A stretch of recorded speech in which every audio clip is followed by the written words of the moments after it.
Industrial বন্ধুত্বের সত্যি মুখ খুললেন সোনা সাহা, জানালেন সব কিছু। বিস্তারিত জানতে ভিডিওটি দেখুন। ছোট পর্দার শুভ বিবাহ ধারাবাহিকের নায়িকা সোনা সাহা জানালেন, বাংলা টেলিভিশন ইন্ডাস্ট্রিতে বন্ধুত্বের ধারণা যেমন মনে হয়, বাস্তবে তেমন নয়।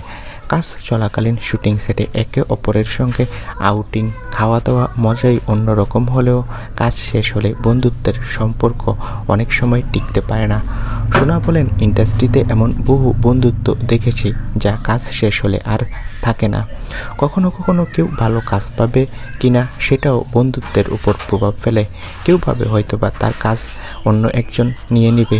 কাজের চাপ বা ব্যক্তিগত বিষয়গুলো অনেক সময় বন্ধুত্ব নষ্ট করে। সৌভাগ্যবশত এখনও সরাসরি তর্ক হয়নি, তবে বিশ্বাস হারানোর ঘটনা ঘটেছে। সোনা সাহার বক্তব্য স্পষ্ট করে দেয়, এই ইন্ডাস্ট্রিতে বন্ধুত্ব মানেই স্থায়ী নয়। সবচেয়ে বড় চ্যালেঞ্জ হলো বিশ্বাস বজায় রাখা। তো বন্ধুরা, তোমরাও কি তাই মনে করো? সৌমিদিশার কথাগুলো কি ঠিক? কমেন্ট বক্সে তোমাদের মতামতটি জানিয়ে দাও, আর আমাদের চ্যানেলটি সাবস্ক্রাইব করে রাখো। ধন্যবাদ বন্ধুরা ভিডিওটি দেখার জন্য।